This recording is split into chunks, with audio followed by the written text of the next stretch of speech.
So, Richard, let's talk about what Keir was just alluding to there, escalation, fears of escalation. He mentioned that he believes maybe Biden and the administration saw something like this coming down the pike, and they were trying to limit Ukraine's capacity because of fears for escalation. Is that warranted? There's an argument for it. Russia's a massive military power with nuclear weapons, and the whole idea was to do enough to defend yourself, but don't do enough to cross some unknown line that might provoke. Or they might use a nuke. Or even attack even more than they are. And I think something like that, not the nuke, but I think the idea that, not that Russia's shown much, if any, restraint, but I can imagine greater attacks on population centers, maybe more in Kyiv itself.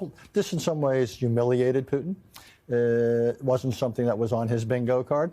So I think we have to expect that he's going to come back hard. 2 points, though. One is the United States. If we're cutting off Ukraine, this is what we're going to get more of. Arms, as you said, with the Biden, if you give arms, you get some influence. Yeah. You stop giving arms, you lose your influence. So that's one thing I think that Donald Trump hasn't quite calculated, that cutting off Ukraine, and again, his the arrogance in some ways that Ukraine is too weak to do anything. Well, what this showed is Ukraine can do something, and that's important also. That's the second point I wanted to make. It signals to the Europeans, this is not a hopeless cause. Ukraine has resources. Give them a little bit more, they can do even better. Yeah, help us. We can fight.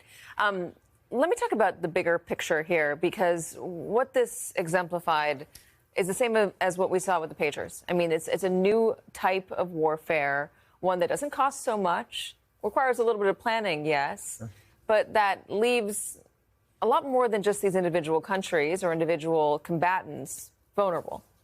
Yeah, and it's part of a larger trend. You mentioned, the pager operation that Israel did this. Think about the last 10, 15 years.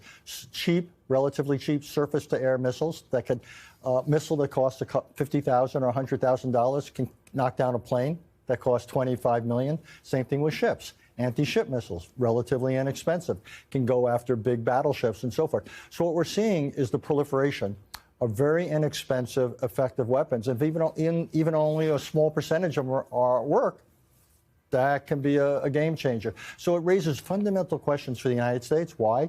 Because we have built a very small military. We have a small number of very expensive aircraft, aircraft carriers, tanks. So we are in some ways at the wrong end of this trend of the proliferation of cheap systems. We have a relatively small number of very expensive systems. What about the vulnerability in terms of our ports? I mean, it appears that Ukraine was able to get some of this, maybe some of this stuff deep into Russia through shipping, through maybe container ships, who knows? Our ports are so big, so much stuff passes through it every day. We know that they are an issue because of what we've seen with fentanyl coming over the border, not through, foot border crossings, but through the ports of entry. Are we vulnerable to an attack that comes in through our container ships? The short answer is yes. Think drugs.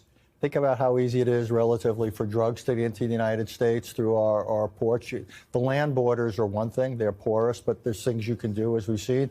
The ports are extraordinarily difficult, given the sheer number of ships, the thousands or hundreds of thousands of containers that head this way with some frequency. So sure, we have to think about it. And if I were in the Pentagon right now, you would be thinking, what is it about our disposition of forces? For example, are all of our aircraft parked and out in the open? Are they under concrete bunkers that are immune to this sort of thing?